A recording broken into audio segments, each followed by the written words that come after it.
Hey everybody, my name is ChristopherOdd, and I run a YouTube channel that has a heavy focus on turn-based tactics games. I'm also an executive producer on the game Every Day We Fight. The purpose of this video is to give you a brief gameplay overview, get you set up and running quickly.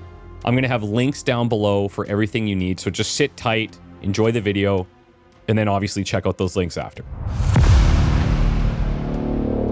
So, Every Day We Fight.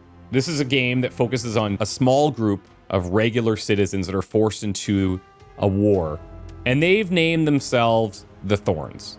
Now, there's this mysterious dome that's appeared over the city, and members of the Thorns, who actually are originally from different sides of an already ongoing warception, they're going to band together and stop this alien invasion that's placed the dome. The Thorns have come up with a name for the aliens. They're calling them Rifters, because they sort of rift into combat, as you'll see later. And soon they're going to learn that the Rifters' main goal is to actually harvest this resource from their city. The Thorns didn't even know this resource existed, which is weird. It's called Elysium. Oh, and they're also like stuck in this time loop, so there's that. What the hell just happened? After the tutorial, you'll start each of your runs in the Thorns' hideout. Yes, it's a sewer. No, it doesn't smell that bad.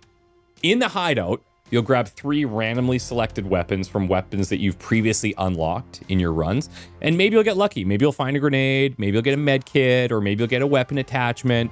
But if not, don't cry about it. You can also craft at the workbench that's in there, which unlocks shortly after your first run. And if you are a crier, that's fine too.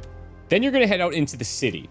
And in the city, you're going to have some key objectives with things that will help you proceed past some barriers that you're going to run into if you're out there exploring.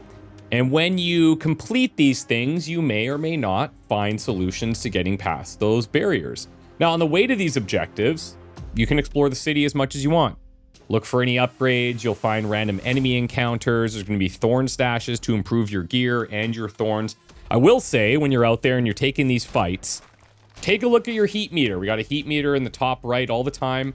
The higher that heat meter goes, the tougher the enemies are going to be, the more plentiful the enemies will be, and each fight that you take increases that heat meter.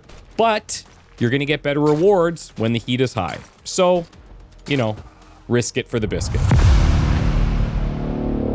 Now, when you do get into combat, you're going to be able to assess the area. You're going to sneak around to set up your thorns in your ideal positions. But I'm just going to be real with you. This game is called Every Day We Fight, not Every Day We Hide in the Bush, okay? So you're fighting. You're not sneaking past these guys. Optional fights, sure. Main fights, you're fighting. Now, when you're ready to not hide in the bush, you can engage and you're off to the races. From a top-down tactical perspective, you'll be right at home here if you've played any tactics games before. You're going to manage your action points, use the thorn skills, and you're going to run into a variety of different enemies called, again, Rifters. But this is where Every Day We Fight takes a little bit of a departure from typical tactics games. So when you're shooting, you're going to enter this first-person perspective, and you're going to shoot at the Rifters in this slowed down moment of time. You're not going to have any 99% chance misses. We've all seen the memes. You guys send them to me every day. I get it. There's a lot of different things that can happen here, though. Each Thorn has a special reflex action. For example, maybe you'll trigger Leo's covering fire. Maybe you'll trigger Vivian's kill assist. Or my personal favorite, let's be honest, it's OP and it's awesome. It's Dylan's proximity punch. But hey, maybe you don't want to do that because you know enemy Rifters are going to be arriving next turn. And in Every Day We Fight, reinforcements act a little differently from most turn-based tactics games. Our guys come in and they're fighting right away. They're not coming in to set up and then you're shooting at them. Nope. They're on fire as soon as they're dropping in. So you might want to save that reflex action to scramble away from the Grenadier's explosive, or he's got this cool kamikaze finishing move that you probably don't want to be next to. Or maybe the Sentinel is going to be dialed in on Leo's face. We all know it. His nose is not hard to miss. You guys have pointed that out many times. Or maybe a Striker will teleport to you and you need a solution immediately. You need to balance your use of these reflex actions. That's going to be critical to surviving in Everyday We Try Not to Die.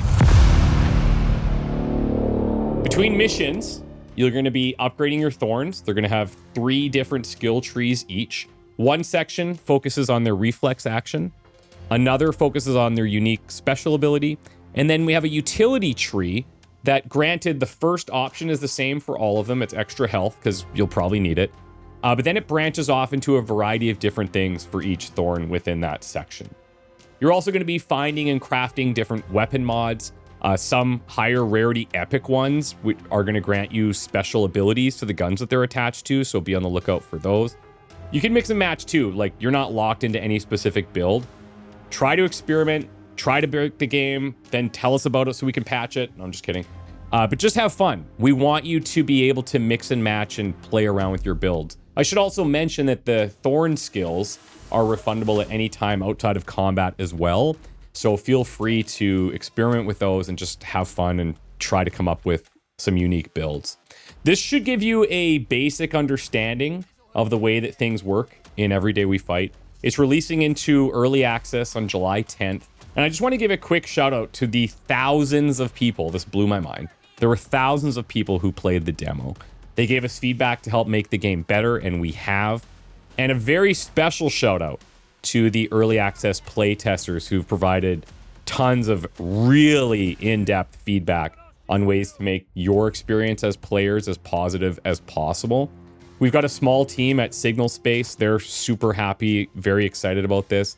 We're working with the amazing team at Hooded Horse. They're exceptional.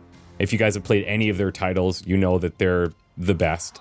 And myself, I am just equal parts stoked and terrified to put this project out into the world. So I really hope that you guys enjoy your time with it. Everyday We Fight will continue to grow and develop over the course of early access, obviously, and we'd love to hear your feedback when you play it. We're going to be publishing a roadmap on Steam for all of our major content updates, but there will be plenty of updates between those. And I think that's everything that I wanted to share. I now give you permission to check out the links down below that I mentioned earlier and have fun with Everyday We Fight, guys. Thank you so much for watching. Hope you enjoy the game.